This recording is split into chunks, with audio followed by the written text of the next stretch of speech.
In this tutorial, we'll explore a machine learning concept called decision trees. There are various algorithms based on decision trees.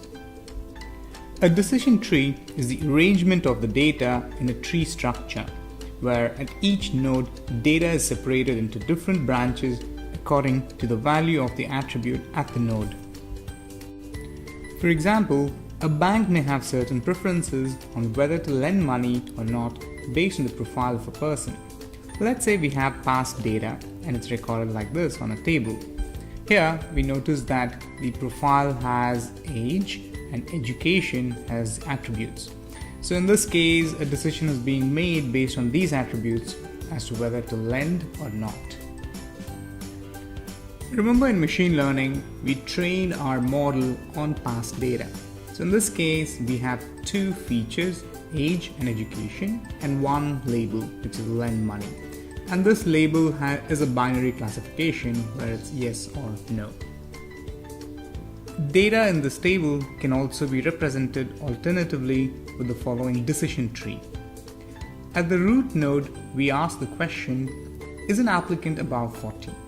The response to the question then separates the available data into three groups, each with two rows. If the attribute age is less than 30, then the two rows have the attribute lend money as no. Therefore, there is no need to ask a question about the education, as all the samples with the attribute age less than 30 would be classified as no. This is also true for the attribute age is between 30 to 40. In the case of age is greater than 40, the remaining two rows can be divided into two classes, no and yes. Now, without further knowledge, we would not be able to classify each row correctly. Fortunately, there's one more question that can be asked about each row which classifies each row correctly. For the row with the attribute education is high school, the lending preference is no. For the row with the attribute education is university, the lending preference is yes.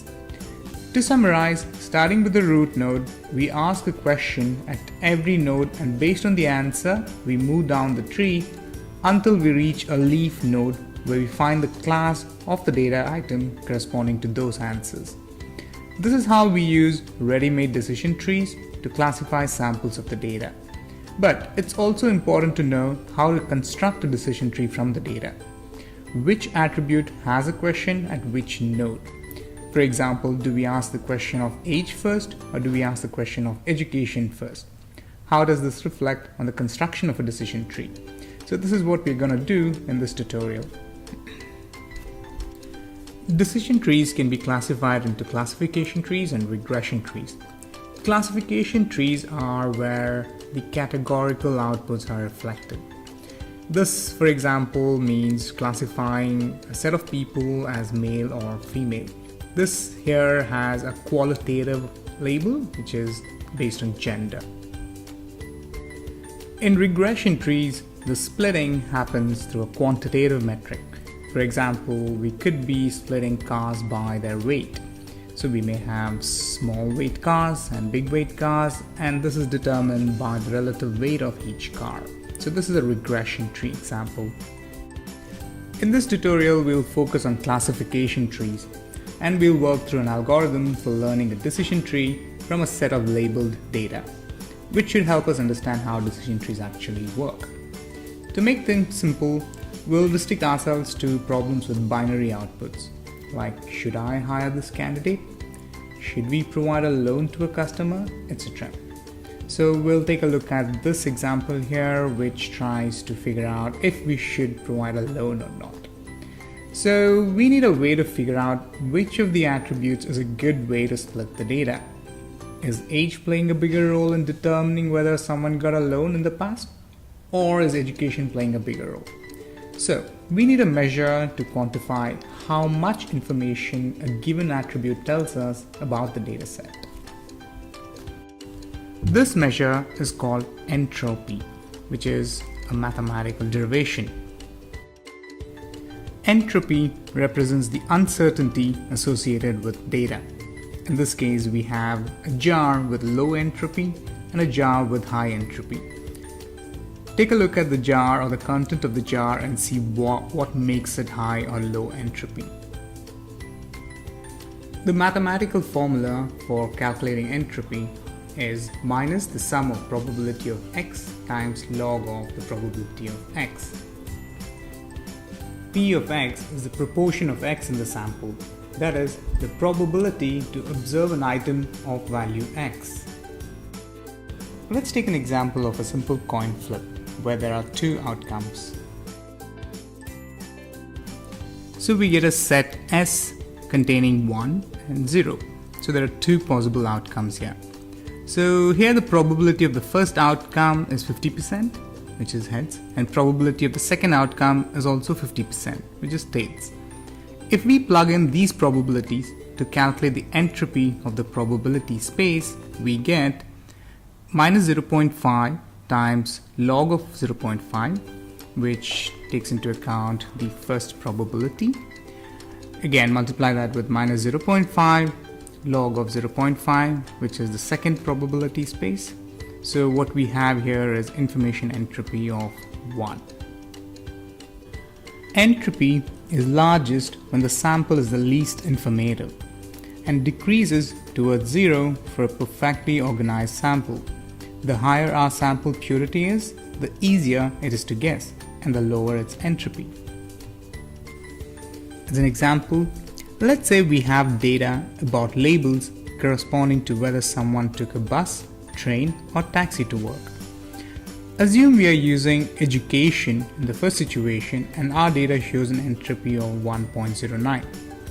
This indicates that almost equal proportion of university, diploma, and high school took buses, taxis, and MRT. Hence, education level is not really a good classifier for the data set because we have equal proportion of university people, diploma people, and high school people taking all three modes of transportation. Next, let's assume we used age as a criteria. We notice that all the people who took MRT were less than 18 years. Now, this is a perfect predictor. In another situation, assume we were using marriage status or married status as a criteria. We noticed that many single people use the MRT, but there were few single people who also use taxis and trains, so this is moderately predictable. And assume lastly we use gender as a criteria. Here we notice that women tend to use taxis more, so in this case gender is a fairly good predictor. So entropy gives us a measure of how usable the information in a sample is. The lower the entropy, the better the information.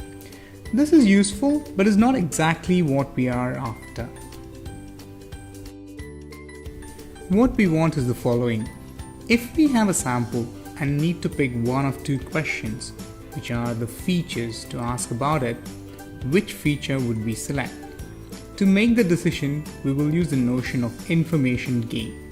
So let's start with its mathematical expression and discuss why this expression makes sense. Information gain is calculated for each feature in our data set. Once we have the information gain for each feature, then we can compare it with other features. So let's look at the formula. The first part of the formula, entropy parent, this simply represents the current entropy. That is, how good our information about the raw sample is. You might have recognized that the second part is an average. The average entropy we would get by splitting the sample according to our selected feature. Let's look at an example of a company hiring people. So assume that this company has past data of people that they've hired. So in this example, we'll consider a sample of candidates where those who were hired are rendered in green and those not hired in orange. And the candidate gender is represented with the male or female icons. So in this graph, we have an ideal situation. We start with a sample that is as bad as it gets for making a prediction, where you have half the people who were hired and half were not hired. If we split the sample according to sex, we end up with two perfect groups, one entirely hired, the other not hired. In this case, sex is a perfect feature to use. from a prediction point of view. If we knew a future candidate's sex, we would know exactly their fate, and the information gain would be as high as possible. In contrast, this picture represents the worst case scenario. So we begin with a sample with no information, and after splitting on sex, we have two samples that still contain no information, because there are equal number of people who are male and female that were not hired, and same applies with those who were hired. So we have an equal distribution based on sex under both categories. So in this case, sex is entirely uninformative, and the corresponding information gain would be 0. Notice that entropy gain is about how much information we gain by splitting on a feature, and not entropy itself. For instance, in this figure, we have a situation where after splitting on sex, we get two decently informative samples. In either case, male or female, we can make a guess on the result with 75% confidence, but no improvement from the original situation, and just like in the previous case, no gain in entropy. Let's use the concept of information gain in the loan example step by step. We will use the ID3 algorithm, which would construct a decision tree from the given data samples. So the initial set consists of 6 data samples. The information entropy of the parent, S, is given as 0.65. We just applied the formula for calculating the entropy of the parent, and we got 0.65. If we used age as a feature, we have 3 partitions. One is S less than 30 years old with a bunch of possible combinations, in this case 2 rows, and then S between 30 to 40, we get 2 rows again, and S greater than 40 years old, we get 2 rows. So we have 3 partitions representing the age feature. The information entropy of the partitions is given below. Notice here that for less than 30 partition, it's 0. That's because we have no for all the partitions. And for the same reason, between 30 to 40 as well as 0, because we have no. And for above 40, the information entropy for this partition is 1, because we have a 50-50 split.